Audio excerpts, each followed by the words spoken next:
Hola queridos estudiantes, pues les saludo aquí a la distancia para iniciar esta serie de videos respecto a la materia de Historia General de la Psicología, en donde pues vamos a estar abordando diversos temas que nos permitan ir generando una reflexión en un primer tema, pues de cómo emerge la psicología como ciencia, como una ciencia independiente a la filosofía, y posteriormente pues esos primeros paradigmas que se van a ir presentando, van a ir evolucionando, que nos permite entender cuál es la posición de la psicología hoy en nuestros días, a partir pues de esa historia que nos da cuenta de que nada emerge de la nada, que todo tiene un devenir, una forma en cómo se van desarrollando las ideas, en cómo se van desarrollando los conocimientos,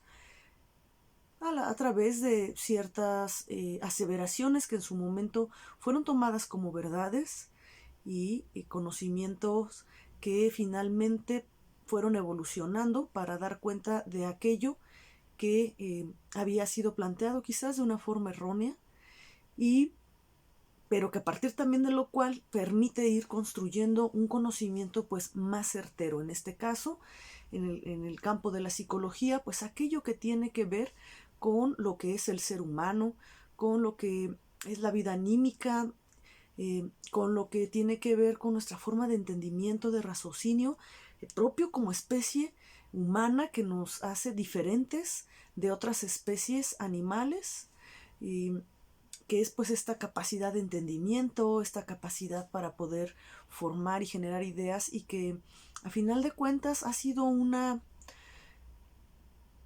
interrogante que desde los pensadores más antiguos de los cuales tenemos registro, al menos en nuestra cultura occidentalizada, se han venido planteando. ¿Quiénes somos? ¿Por qué somos así? ¿Cómo entendernos a nosotros mismos, los seres humanos? Entender nuestra complejidad, tanto en nuestra propia naturaleza de especie como en nuestra vida anímica, psicológica, al ser los únicos seres en esta tierra que tienen conciencia de su propia existencia, o que al menos podemos verbalizarla, ¿no? Porque no conocemos los pensamientos de los perros o los gatos. Sin embargo, bueno, los únicos que tenemos cultura, que tenemos forma de transmitir una cultura, somos los seres humanos. Y eso nos hace una división con respecto pues a otras especies. Este tema lo vamos a abordar a partir de ir reflexionando una época de la humanidad que se conoce como el oscurantismo o el medievo, en donde nuestro primer autor que estamos revisando, nuestro primer historiador que estamos trabajando desde nuestra materia, nos va a mostrar un panorama diferente al que comúnmente conocemos cuando estudiamos historia o lo hemos llevado quizás en nuestras escuelas, y es desmentir que la época del medievo, la época del oscurantismo, haya sido una época infértil en el campo de la ciencia y del conocimiento. Antes de abordar el tema, primero hay que poner de relieve una idea que me parece fundamental para entender el desarrollo de la ciencia o del devenir científico en la historia de la humanidad, y es que la ciencia y la tecnología siempre de alguna forma han estado en mancuerna, ¿no? Una ha llevado a la otra ha llevado a la una. Es decir, hay avances dentro del campo del conocimiento científico que han favorecido el desarrollo tecnológico, pero también hay avances en el desarrollo tecnológico que han favorecido el conocimiento científico. De esta manera, ciencia y tecnología, si nosotros lo revisamos en el devenir de la historia humana, han estado teniendo una influencia mutua en distintas áreas y en distintas vertientes. Y hoy día podemos dar cuenta justamente de esta influencia o de esta mutua influencia de un campo y otro. Entonces, Me gustaría que partiéramos primero de esta premisa. Ciencia y tecnología se influyen unas a las otras, una a la otra. Y en esa influencia es que ambas se han podido ir desarrollando e ir generando innovaciones propias del campo de la tecnología y de la ciencia respectivamente. Y en el medievo eso es lo que podemos encontrar. Si bien en el campo de la ciencia habían ideas en cuanto al conocer que estaba vinculado a estas ideas de verdad, qué es la verdad, qué conocimiento es verdadero, qué aseveraciones eh, eran verdaderas y debíamos distinguirlas de aquellos conocimientos falsos que, estando un tanto la ciencia, al menos en el mundo occidental, en manos de la iglesia, estas ideas y conocimientos debían de ser ad hoc a lo que la doctrina judio-cristiana planteaba, ¿no? Fundamentalmente en su libro principal, que es la Biblia. Entonces, toda aseveración o todo conocimiento, desarrollo científico que en esas épocas se publicaba, se presentaba, tenía que ser ad hoc, tenía que ir en la misma línea que el libro verdadero, ¿no? ¿Y cuál es el libro verdadero? Pues la Biblia. Entonces, ciertamente, parte del desarrollo de la ciencia pues se veía limitado a estas consignas porque implicaba la propia vida, poner la vida en riesgo, el decir algo públicamente que contraviniera la enseñanza bíblica. Sin embargo, el campo de la tecnología no se veía tan limitado y era un campo en el cual pues ciertamente se podía tener un sinfín de opciones que facilitaran la vida cotidiana. Y dentro de estos avances tecnológicos de la época medieval, pues es que podemos encontrar estos avances que nuestro historiador nos presenta, como el estribo, ¿no? Para los jinetes, los molinos de viento que emergen en esa época y que para el desarrollo de la vida cotidiana y humana, los molinos de viento fueron una revolución tecnológica increíble, ¿no? Y bueno, y nos pone acá, ¿no? Y la misma iglesia pues reconocía, ¿no? Justamente las ventajas que este desarrollo tecnológico tenían y bueno, incluso pues obtuvieron bastantes beneficios a partir del diezmo, ¿no? Que se aplicó sobre estos molinos de viento. Entonces, no es que en la Edad Media se haya detenido el desarrollo de la ciencia y la tecnología. Tampoco podemos negar que no había limitaciones, ¿no?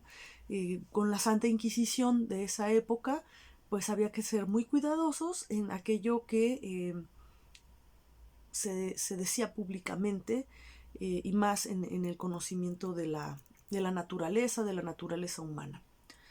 Sin embargo, y a pesar de esto, hay escritos valiosos de esa época, que se desarrollaron en esa época, que nos permiten ir encontrando ciertos hilos conductores de formas en cómo reflexionábamos al ser humano en épocas posteriores. Y una de ellas seguramente la habrán escuchado en los primeros paradigmas de la psicología, cuando surge la psicología como ciencia, desde este movimiento que encontramos en la literatura como estructuralismo y también un tanto el funcionalismo. ¿Cuál fue su método para crear el conocimiento respecto a la mente humana? Un método que se llamaba introspección. A través del método de la introspección se trataba de dar cuenta de los procesos mentales. Y entonces podemos encontrar en el medievo a alguien que se autoinfligió este método de introspección para dar cuenta acerca de la naturaleza humana y de la vida anímica. Y entonces el historiador nos señala las obras de San Agustín. En esta obra que se llama Mis Confesiones. Un libro interesante, un libro introspectivo donde San Agustín hace una reconstrucción de su propia experiencia como ser humano, de su propia vida, de aquello que él logra en los primeros años inferir a partir de aquello que le han contado, y después hacer una recapitulación a partir de sus propias memorias, de lo que él recuerda en diversas etapas de su vida. Y entonces por eso este historiador pues nos señala, ¿no?, a San Agustín como el primer psicólogo, ¿no?, que podríamos ubicar. Entonces, si queríamos conocer algún ejemplo de la aplicación de la introspección de forma concreta, pues lo podemos encontrar en este libro, en estas obras de Mis Confesiones de San Agustín, que si nosotros vemos ese texto, bueno, adecuado o ad hoc a la época en que fue escrito, desde el marco contextual, ¿no?, en que se generó, pues vamos a encontrar una forma de escritura pues llena y plagada de glorificaciones, de alabanzas a Dios, porque incluso aquello que él recuerda, por ejemplo, de su etapa de adolescente, de sus deseos carnales, ¿no? Pues para la época era así como, ¿cómo puede decir semejante cosa, no? Son blasfemias, son cosas pecaminosas, carnales. Y entonces, bueno, está todo esto envuelto en un lenguaje de, oh Dios mío, tú bendito seas, alabado, disculpa mi debilidad, mi flaqueza, yo no te conocía, y una serie de formas, ¿no?, en que tenía que estar dispuesto ese texto para que él mismo pues no fuera tomado como hereje o alguien endemoniado y que lo acabaran poniendo en la hoguera, ¿no?, que era pues la usanza de la época. Entonces es una obra interesante que pueden consultar, que pueden ver respecto a estos atisbos de esta curiosidad, de este prurito humano que siempre hemos tenido por dar cuenta de nuestra propia vida anímica y de los procesos internos y de lo que experimentamos como seres humanos, y que para tratar pues de entendernos y de entender al otro, y que ha estado pues dispuesto desde épocas muy antiguas del ser humano.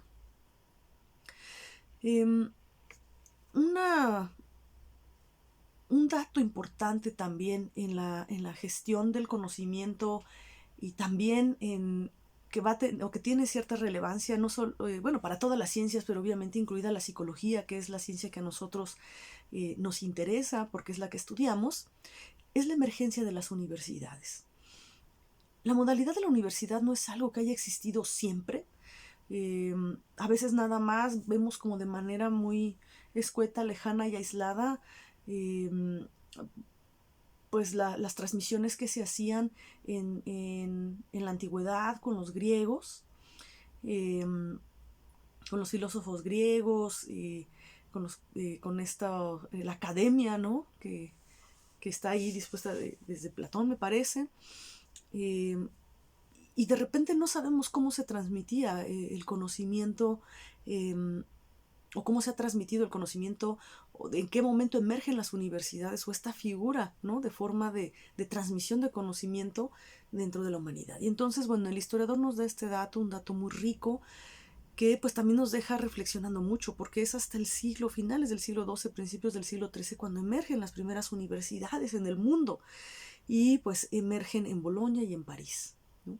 Y esto es un dato importante porque pues dentro de todo lo que es la historia de la humanidad, realmente podríamos pensar que las universidades, si emergieron hasta el siglo XIII, pues no son tan antiguas quizás, ¿no?, como quizás nos pudimos haber imaginado. Y bueno, estas primeras universidades obviamente pues estaban bajo el mando del clero, ¿no?, de la Iglesia católica.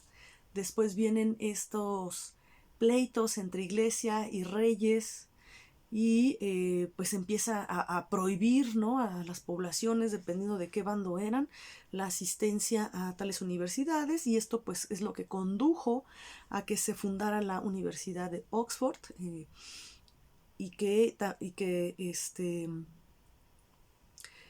también después la Universidad de Cambridge, ¿no? Y todo esto fue en el siglo XIII, y a final del día, pues era esta también necesidad en las distintas sociedades, ¿no? Y potencias de esa época, de estos países, ingleses, franceses, de tener pues sus propios recintos donde se transmitiera pues estos conocimientos avanzados, ¿no? Entonces, de ahí pues viene todo un desgrane. Si pensamos nosotros en América, realmente es muy reciente la generación de las universidades en nuestro continente.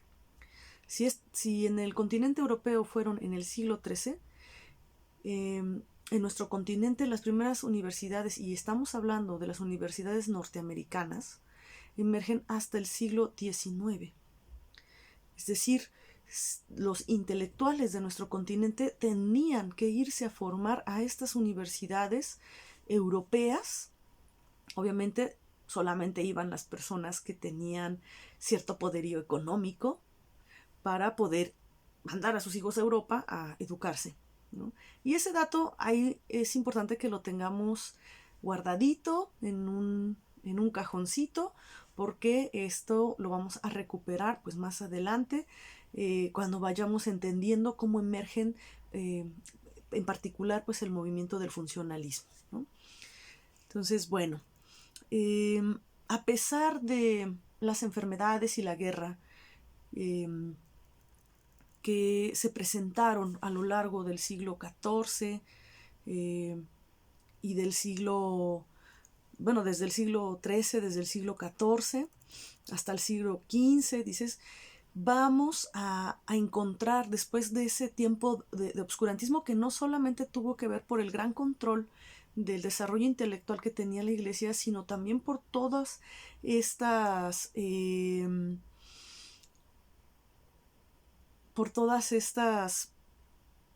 guerras, y con la guerra vinieron las pestes, ¿no? O sea, épocas de muerte, de mucha muerte en la sociedad europea, porque estamos hablando de la sociedad europea. Después de estos siglos finales del XIII y del siglo XIV van a emerger, ¿no? El siglo XV y XVI con un movimiento histórico que también seguramente tienen muy ubicado, que es el llamado Renacimiento, ¿no? Y entonces en este renacimiento, bueno, viene un florecimiento en la vida intelectual y en la vida del arte, dentro pues de la cultura humana. Y durante este siglo pues aparece un gran avance tecnológico que favoreció y ha favorecido la construcción del conocimiento y el desarrollo de la ciencia en la humanidad. ¿Qué avance tecnológico del siglo XV estoy hablando? La imprenta. La invención de la imprenta fue un avance tecnológico que vino a revolucionar también al mundo de la ciencia, porque esto permitió que los intelectuales de la época pudieran hacer llegar a más personas y a lugares incluso distantes a su conocimiento, sus reflexiones. Y bueno, es un gran avance tecnológico y una revolución en la humanidad increíble, el invento de la imprenta. Y nosotros, nuestra generación humana, fuimos testigos de un invento de tal magnitud a esa altura. O sea, el segundo invento de esta línea y de esta envergadura lo encontramos con el Internet. No había habido otro avance tecnológico tan maravilloso como ese que fue de la imprenta en nuestra época, que llamamos ahora el Internet. Y el Internet lo que ha posibilitado no solo es la comunicación inmediata, sino también esta globalización del conocimiento. Yo puedo subir hoy día una investigación, un artículo, algo que yo esté desarrollando dentro de mi campo de conocimiento, y este puede ser visto inmediatamente en cualquier parte del mundo si yo lo subo a la red. Es decir, el Internet fue el segundo avance tecnológico igualable a este de la imprenta. Lo explico de esta forma para buscar dejar en claro en nuestra reflexión la implicación y el impacto que tuvo la imprenta para la gente de esa época. Entendida en nuestra época, para poderlo dimensionar la gran magnitud que implicó lo que viene siendo el Internet hoy día. Entonces, esto es un ejemplo claro de la influencia del avance tecnológico sobre la ciencia y cómo se van, pues de alguna forma, entrelazando y apoyando una a la otra. Bueno, en esta época renacentista vamos a encontrar el primer libro en donde se utiliza la palabra psicología con Rudolf Weckel, que es un dato pues interesante que conozcamos, que desde esta época ya se empezaba a hablar de psicología. Sin embargo, la psicología pues formaba parte de la filosofía, como muchas otras ciencias han sido parte de la filosofía. Y bueno, si bien en la época renacentista el interés no estuvo puesto, o el acento en el desarrollo de la ciencia no lo estuvo puesto, como nunca lo ha estado puesto en sí, en el desarrollo de la ciencia, el interés y el foco fundamental o principal sobre la naturaleza humana, o sea, siempre ha estado presente. Sin embargo, nunca ha sido el tema central en el que la mayoría de los intelectuales se hayan abocado. Sin embargo, aunque hayan sido otros los intereses y conocimientos respecto al desarrollo de la ciencia, a final de cuentas, en nuestro ser y el entendimiento de quiénes somos, de dónde venimos, los seres humanos, por qué somos como somos, siempre se va a ver atravesado. Estos otros conocimientos finalmente van a impactar sobre estas otras preguntas. Y entonces vamos a encontrar en el Renacimiento, como nos lo relata el historiador, un gran interés sobre conocer el universo y pues los secretos que embarcan, ¿no?, en el universo. Una cuestión importante también que hay que decir es que envidiablemente para esa época las ciencias y el conocimiento no estaba tan parcializado como hoy lo conocemos. Los intelectuales de la época echaban mano de todo. La ciencia era una. No estaban las matemáticas por allá, la física por acá, la química por allá, la biología por acá, la astronomía por allá, la psicología por acá. O sea, todo el entendimiento de la naturaleza, del universo, del ser humano, todo era uno. Había una cierta unicidad en la ciencia. Claro que también, pues, los conocimientos que se tenían de la naturaleza, del mundo, de las leyes de la física, entonces era mucho más limitado que lo que tenemos ahora. Sin embargo, una riqueza del pensamiento por las propias limitaciones de la época, pero que era una ventaja a la que hoy podemos tener en las construcciones intelectuales actuales, era poder tener esta visión un poco más global, más universal, más sincrética, ecléctica, no sé, más diversa, en donde los fenómenos buscaban ser entendidos desde muchos puntos diferentes y eran analizados desde muchos puntos diferentes. Y bueno, esta forma de conocer la realidad y los intereses de la época, en la época del Renacimiento, nos llevan a un autor que ustedes ya han escuchado, que es Copérnico, el cual, bueno, hace este planteamiento de la teoría heliocéntrica, es decir, que el Sol es el centro del sistema solar y que los planetas están girando alrededor de él, y incluida obviamente la Tierra, que contravenía, ¿no?, la enseñanza desde el clero, desde la idea judio-cristiana de que pues la Tierra era el centro del universo porque pues era la máxima creación de Dios.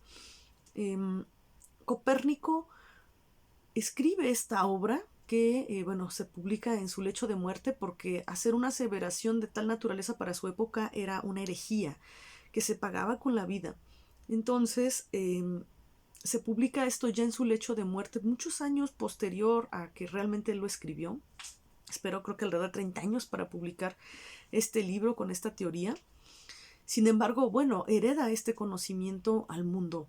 Obviamente su libro como contravenía las enseñanzas de la Iglesia, pues se convirtió en un libro prohibido por muchísimos años, por muchísimo tiempo. Sin embargo, pues ya saben, para todos los seres humanos lo prohibido es lo más divertido. Y aquellos intelectuales de la época jóvenes ilustres, jóvenes ávidos de conocimiento, pues seguramente entrar a la sección prohibida ha de haber sido un atractivo impresionante, ¿no? Y así que a pesar de que el texto de Copérnico entró en los libros prohibidos, intelectuales de la época podían entrar bajo ciertos permisos a consultar este tipo de libros. Obviamente eran personas que habían probado su fe, ¿no? Ante los que otorgaban estos permisos, les permitían leerlos sabiendo que ellos tenían una fuerte fe, una fuerte convicción y que estos libros, digamos, no los iban a pervertir, ¿no? Entonces, aunque estos libros quedaran prohibidos, lo que limitaba pues era el conocimiento de sus contenidos en la población en general, pero no para los eruditos. Y bueno, obviamente su planteamiento pues fue conocido y recuperado tiempo después con un señor llamado Galileo Galilei. Y Galileo Galilei fue un hombre que no tenía un gran poderío económico, pero sí era un hombre muy inteligente, con muchas capacidades, que pues estaba bajo el auspicio de una familia rica, la familia Medici. Y esta familia, bueno, pues él obviamente era el maestro, era el tutor de los hijos de esta familia. En esa época en que Galileo estaba pues bajo el patrocinio y trabajando para los Medici, llegó el rumor de un nuevo descubrimiento de un aparato, otra vez un desarrollo tecnológico, que realizó un señor que se dedicaba a hacer anteojos, a hacer lentes, que se llamó Hans Lippershey. Y este señor realmente tuvo este descubrimiento de que al poner una lente cóncava y una convexa, pues esto aumentaba la dimensión de los objetos a la distancia. Y fue un descubrimiento pues realmente pues azaroso, como muchos en la historia de la ciencia y la tecnología. Hay muchas cosas que se descubren y se crean de churro, y que a partir de esos hallazgos a veces tan fortuitos, bueno, con un poco más de indagación y ya metiéndole ahora sí que tijera, cuchillo y todo, pues se han logrado hacer avances tecnológicos o científicos, ¿no? Y esto fue lo que ocurrió. Hans Lippershey, pues yo me imagino, la verdad, una cuestión así de lo encontró, o sea, lo descubrió en su propia tienda, en los estantes, de repente vio la cúpula de la iglesia de su pueblo más grande y wow, haber quedado fascinado con ello, le habló a su vecino, mire cómo se ve esto, y bueno, se hizo el chisme en el pueblo. Cuando llega a oídos de los Medici de que había un aparato, una forma de poder ver objetos lejanos como si estuvieran cercanos, inmediatamente llamó su atención y vieron pues toda la potencialidad pues en negocio, ¿verdad? Gente emprendedora de la época que este descubrimiento podía tener, y mandan a Galileo para ver si era cierto, ¿no? Ese rumor que corría. Y va Galileo y se da cuenta que efectivamente sí se podía construir un aparato, un telescopio, un aparato para ver de lejos. Y bueno, le pidió a Hans Lippershey que le enseñara, ¿no? Cómo lo había hecho, que le enseñara a trabajar las lentes, que era una labor pues delicada. Y Galileo, al ser un hombre muy inteligente, con muchas capacidades, muy habilidoso, pues aprendió la técnica, pudo trabajar estas lentes. Y bueno, obviamente un intelecto como el de Galileo no se iba a quedar nada más en intereses mercantiles. Él, al ser un intelectual, pues vio una gran oportunidad de potencializar ese descubrimiento tecnológico y ponerlo al servicio del conocimiento científico, en este caso del conocimiento del universo. Y el primer ser humano que vio el espacio exterior fue Galileo Galilei a través de ese telescopio que él mismo construyó, potencializando el descubrimiento de Lippershey. y apuntándolo hacia las estrellas, hacia el universo. Y entonces él se dio cuenta pues de una gran cantidad de elementos en el espacio que no sabían que existían. No sabían que existían una serie más de estrellas, de satélites, y bueno, y todo esto él lo documentó. A partir de este desarrollo tecnológico, él pudo comprobar lo que de manera inductiva, intuitiva había desarrollado Copérnico respecto a que la Tierra gira alrededor del Sol. Él pudo comprobarlo ya desde un dato empírico a través del telescopio. Y bueno, Galileo Galilei pues estaba sumamente emocionado por todo el avance y descubrimientos que él estaba teniendo a partir de pues simplemente de este aparato llamado telescopio. Como tenía buenas relaciones, entre ellas pues un amigo de él que se hizo papa, con una amistad a esos grandes niveles, no tuvo temor de la Inquisición, hizo públicos sus descubrimientos, pero erró. Fue un grave error confiar en que pues al tener buenos contactos iba a salir inmune, ¿no? de establecer públicamente afirmaciones que iban en contra de las enseñanzas de la Biblia. Y pues lo que ya sabemos y que la historia nos ha contado, tuvo que retractarse Galileo de sus propios descubrimientos. Obviamente hizo el berrinche de su vida porque él no quería, obviamente, retractarse, porque él sabía que lo que estaba diciendo era verdad, porque él lo había visto con sus propios ojos y para él era completamente molesto tener que decir que no era verdad algo que él sabía que lo era. Y bueno, dicen que pues no, antes sin hacerle sonar como los utensilios de tortura, le hicieron firmar la juración. Y de aquí pues dicen que entre dientes, ¿no? Cuando firmaba la juración en donde pues se desdecía de lo que él había publicado, dijo esta frase tan famosa de "y sin embargo se mueve", ¿no? Y no sé cuáles serían las groserías de la época, pero yo creo que sí pensó más de alguna, ¿no? Y bueno, firmó muy a regañadientes Galileo su juración. Cayó en desgracia, a pesar de haber sido un gran intelectual y haber hecho público grandes descubrimientos. Cae en desgracia porque a pesar de la abjuración, que es lo único que se logró, sus contactos fue salvarle la vida, finalmente pues quedó, ¿cómo se llama? Pues excluido de la sociedad de su época. Galileo se le prohibió escribir nada más, se le prohibió investigar nada más y quedó en el exilio. Y murió, o sea, prácticamente solo. Sí habían pocos amigos que de vez en cuando lo iban a visitar, pero es que realmente visitar a una persona que ya había sido señalada como hereje, pues ponía en riesgo, ¿no? A las otras personas. Entonces obviamente la gente no quería acercarse ya a Galileo para pues no poner su propia vida en riesgo. Entonces uno de los más grandes pensadores de la historia y descubridores fue Galileo y bueno, tuvo un final de esta naturaleza y bueno, ahí nos pone el dato, ¿no? Que Juan Pablo II, dentro de las múltiples perdones que pidió a nombre de la Iglesia cuando fue papa, pues fue reconocer la injusticia, ¿no? Que se había cometido con Galileo por haber sido exiliado, excomulgado, ¿no? Cuando había dicho verdad. Pero bueno, dada la ignorancia de la época, pues fue un hombre que no fue comprendido, ¿no? Como la mayoría de muchos de los intelectuales siempre en su época generalmente lo son. Vamos a ir viendo que muchos de ellos siempre son vilpandeados, ¿no?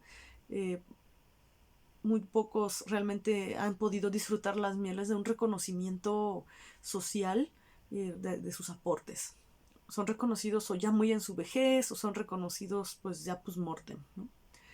Bueno, otro de los autores grandes que nos interesa conocer pues es a Isaac Newton. Eh, Tiene una historia muy sui generis. Isaac Newton también fue un gran intelectual de su época, alguien que vino desde abajo, no era de una familia rica, todo lo contrario, él viene de una familia modesta, de una familia de granjeros, no era una familia culta, sin embargo, bueno, él desde temprana edad mostró una gran capacidad. Hay diversas versiones respecto a su biografía. La que yo conozco más, pues es que realmente, bueno, fue un hijo que fue concebido fuera del matrimonio, antes de que él naciera y fuese reconocido por su padre, falleció. Se queda la madre sola, es criado en esa granja familiar con sus abuelos, la madre, pero luego la mamá fue casada con un viejo llamado Barnabás, que no quería a Isaac, ¿no? Y entonces es abandonado con los abuelos. Sin embargo, había un relojero en su pueblo que pues se dio cuenta que era un chico muy brillante y lo acogió como su tutor y lo fue formando, y fue insistiéndole a su familia pues que le dieran educación a Isaac Newton, la educación que se podía otorgar en esa época, y él fue el que lo impulsó y le consiguió un lugar para ser educado y formado. Él fue el que le enseñó a hacer los relojes, y bueno, obviamente Isaac Newton hizo relojes obviamente increíbles, únicos, pues con toda esa capacidad intelectual que él tenía. Pero este tutor, que no era su padre biológico, pues no, su tutor, pues insistió y consiguió una plaza para que Newton, a partir de ingresar a un internado a cargo de la iglesia, pudiera continuar estudios superiores o de las segundas letras. La madre no se opuso, en realidad Isaac Newton le estorbaba, porque pues su marido no lo quería, y aparte decían que era inepto para las labores de la granja, ¿no?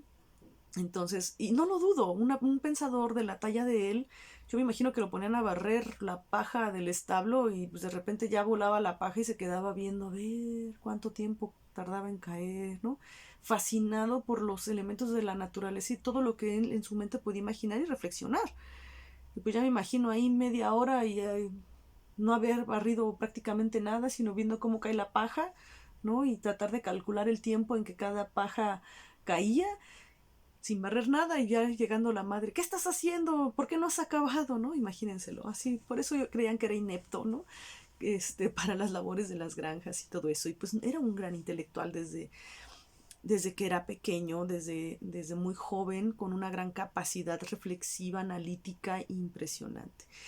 Y bueno, pudo irse pues formando dentro de la academia de su tiempo, y a edades pues tempranas empezó a publicar obras brillantes en el campo de la matemática, pues también, bueno, sabemos, ¿no?, de sus aportes en el campo de la física. Y bueno, uno de los datos que nos interesa pues es toda esta teoría que él hace sobre la refracción de la luz, este descubrimiento que hace a través de los prismas, de cómo si la luz entra en una prisma se descompone en diversos colores que la componen, y al pasar por una segunda prisma se vuelve otra vez luz blanca. Es un gran descubrimiento lo de la refracción de la luz, no solo para el campo de la física, sino bueno, es un aporte que después va a ser recuperado en la lógica de pensamiento de cómo podíamos estudiar la mente humana. Y entonces ahí nos pone la referencia, porque así fue dentro del campo del estructuralismo. Al tratar de buscar la estructura de la mente humana era refractarla en sus partes, ¿no? Esa estructura, ¿en qué componentes estaba bueno, o está estructurada la mente humana, ¿no? Tratar de, así como se refractó la luz, refractar la mente. Eso es lo que se intentaba a través del método de la introspección, y para poder dar cuenta pues de la psique humana. Entonces es un aporte pues importante. Lo que nos debe de quedar claro es que estos pensadores lo que nos dejaron fue una forma de pensar la realidad, una forma de entender la realidad, que pudo ser trasladada hacia otros campos de conocimiento, pero desde esa lógica, ¿no? Esa lógica que en sentido estricto no tiene que ver directamente con la misma naturaleza del fenómeno, pero que si se puede conocer de esa manera, se puede trasladar a otros fenómenos. Entonces, esto es lo que nos están refiriendo respecto a la refracción de la luz y posteriormente, en la época de la emergencia de la psicología, la refracción de la mente. Bueno, hubieron otros aportes, estos en el campo de la biología, que también es importante ir recuperando, como es este aporte de William Harvey respecto, o sea, que va a ser el que pues descubre, ¿no?, la circulación en el cuerpo, no solo humano, sino en el cuerpo animal, para entender simplemente cuál era la función del corazón, porque para la época de Harvey lo que se pensaba es que el corazón producía sangre. Y bueno, a partir de sus investigaciones, Harvey se da cuenta que el cuerpo no produce sangre, sino que su función es de bombeo, y de ahí pues se dan cuenta que la sangre circula en el cuerpo, ¿no? Y de todo lo que es el sistema circulatorio va todo un desarrollo. Esto es importante saberlo, conocerlo, porque también hubieron ideas posteriores o derivadas pues de estos conocimientos previos, ¿no?, de que si el corazón generaba la sangre, que era lo que llevaba a pensar en estas épocas antiguas que, bueno, de renacentistas, que a veces la gente tenía exceso de sangre en su cuerpo, ¿no? Y entonces había que practicar las dichosas sangrías, ¿no? Extraerles la sangre, con muchos problemas de temperamento, de carácter, de aquellos que eran muy acelerados, no, es que tenían mucha sangre, ¿no? O aquellos que estaban melancólicos y decaídos, es que pues estaba faltando sangre, había que meterle sangre. Entonces, esta cuestión de la sangre y el temperamento y el carácter fue algo que estuvo por mucho tiempo vinculado, ¿no?, tratando de dar cuenta de la vida anímica del ser humano. Entonces, el darse cuenta que, bueno, el corazón no produce sangre, que siempre tenemos la misma pues cantidad, ¿no?, de sangre circulando a lo largo de nuestro cuerpo, nos mete en una lógica diferente de entender la vida anímica también. Y aparte de esto, también con Harvey permitió dar un avance, no directamente en nuestra ciencia, pero que también tuvo cierta influencia, porque recuerden que la psicología también tuvo una gran influencia desde la fisiología. Con las investigaciones que hizo Harvey, pudo dar cuenta de que pues, los fenómenos biológicos, los fenómenos de cuerpo, podían ser estudiados objetivamente como los fenómenos de los astros o de la física. Entonces, estas formas de construir conocimiento o estas influencias pues también tienen su relevancia, y va a tener pues impacto, ¿no?, respecto a ciertos abordajes también de cómo entender la vida anímica en el campo de la psicología, desde esta línea naturalista, desde lo que es la fisiología.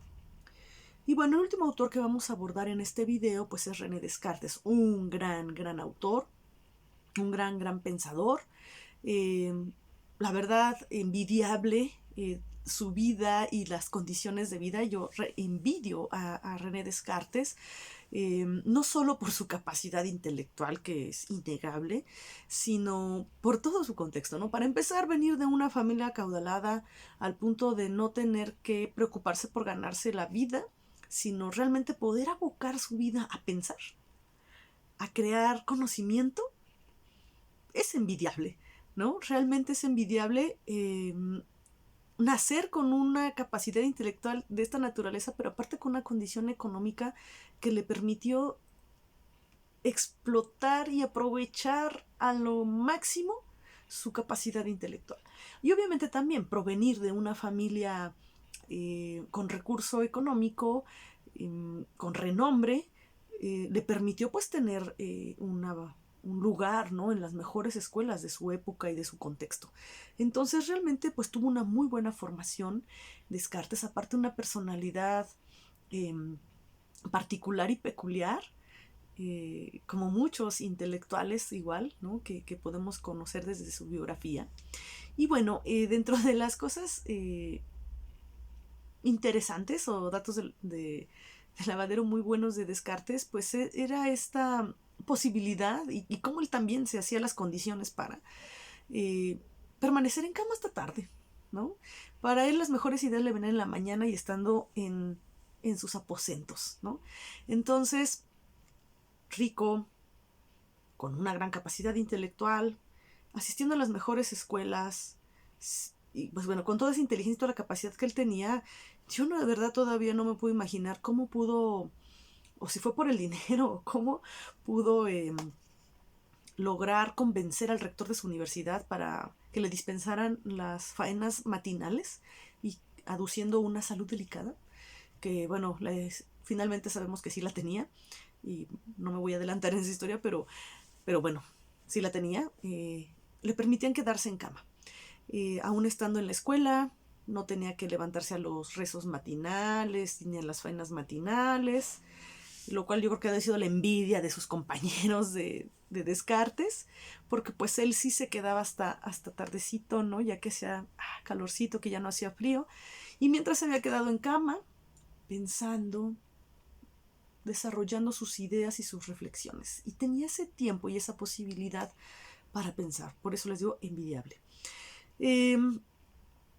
A partir de esta práctica, digo, no siempre estuvo obviamente en la universidad, solo al tiempo en el que pues él se formó y adquirió los conocimientos que las universidades de su época le podían proporcionar. Posterior a ello dedicó su vida y su tiempo a escribir pues el desarrollo en el campo de las matemáticas, en la geometría, ¿no? Y todo el desarrollo en el conocimiento, sobre todo primero pues de este campo en el que él pues estaba desarrollando sus ideas, ¿no? Y es tan caprichoso la forma en cómo se van desarrollando las ideas, que esta creación del plano cartesiano que nos viene en la anécdota de cómo creó Descartes el plano cartesiano, es increíble, ¿no? Estaba en su cama, habían unas moscas en su cuarto, y entonces de repente se le ocurrió cómo podía calcular la posición exacta de la mosca en el techo. Sí, o sea, así de increíble, ¿no? Era la forma de construir conocimiento. Y de ahí surge el plano cartesiano, ¿no? Del vuelo de un par de moscas en la habitación en donde estaba en ese momento Descartes. Y bueno, no fue lo único. Después él tuvo también reflexiones pues profundas respecto a su ser, respecto a su existencia, respecto a la existencia de Dios. Obviamente poner en tela de juicio la existencia de Dios era herejía, también todavía en su época eso era una herejía. Y bueno, ven que también tuvo que enfrentar ciertos cargos, pero bueno, era una persona de una familia acaudalada, con recursos, con cierta posición, que obviamente esto pues permitió salir avante, ¿no? Acá sí había lana, acá había una buena posición social. Y bueno, no se desestimaron los cargos con Descartes. Sin embargo, bueno, algunos de sus libros, sobre todo estos en donde se cuestionaba la existencia de Dios, pues fueron hacia la sala de libros prohibidos. Pero bueno, él siguió escribiendo y siguió reflexionando. A mí me parece increíble la manera en cómo Descartes, desde su propia intelección, pudo reconstruir de una forma muy cercana el funcionamiento del sistema nervioso. Lo que él llamaba los espíritus animales. A final de cuentas es lo que nosotros podemos conocer hoy día como impulso nervioso. Para él lo llamó, porque ese era el lenguaje de su época, espíritus animales, pero a final de cuentas no era otra cosa que los impulsos nerviosos para dar cuenta de cómo era la comunicación y la interacción entre el cuerpo y la mente humana. Y él lo genera desde una intelección en donde no había forma científica objetiva, como la que tenemos hoy, para dar cuenta de cómo funciona el cuerpo y la mente humana. Y cómo se da esta comunicación, él pone en el centro pues la glándula pineal. Bueno, eso podemos pensarlo, pues sí, desacertado, pero bueno, no tenía el desarrollo tecnológico y científico con el que contamos hoy día para poder dar cuenta. Yo creo que Descartes estaría fascinado con todos los aparatos con que hoy se cuentan para poder conocer el funcionamiento de la mente y el cuerpo humano. Y hoy día pues sí podemos dar cuenta pues de un gran avance, pero bueno, desde las limitaciones de su época es increíble la intelección, porque es muy acertada la forma en que él describe ¿no? Describe esta dualidad de mente-cuerpo. Y bueno,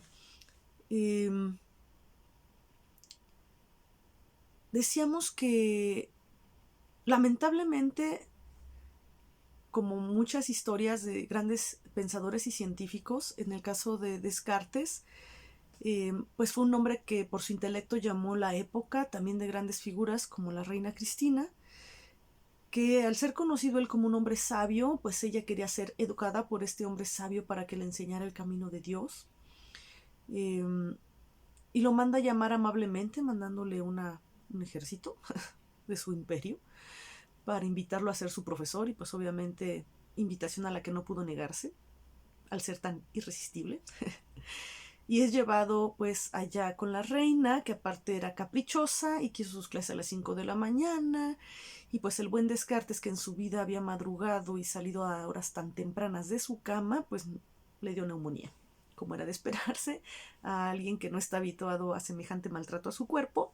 Y luego con los fríos invernales de aquellas tierras, pues esto le valió la vida a nuestro querido Descartes. Y bueno, dice acá, ¿no? Dentro de las paradojas de la historia, porque la historia siempre las tiene, encontramos que, pues, dicen que el féretro que había disponible era muy pequeño y tuvieron que cortarle la cabeza.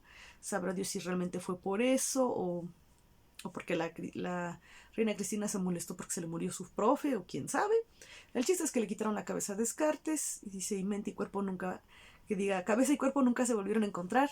Justamente en una persona tan intelectual, tan grande intelectualmente, perdió la cabeza, y no solo la perdió, sino aparte fue quien hace esta dualidad de la mente-cuerpo, y pues terminó sin su cabeza jamás vuelta a unirse a su cuerpo, ¿no? Entonces son de estos datos caprichosos de la historia y los aconteceres. Bueno, aquí dejamos este video. Espero que haya sido un poco claro para su comprensión y ampliación de pues los aportes que se vienen desde la Edad Media, parte del Renacimiento desde estos autores, y que finalmente tienen cierto impacto sobre pues nuestra propia ciencia, que es la psicología. Cuídense mucho, espero se encuentren muy bien ustedes y sus familias.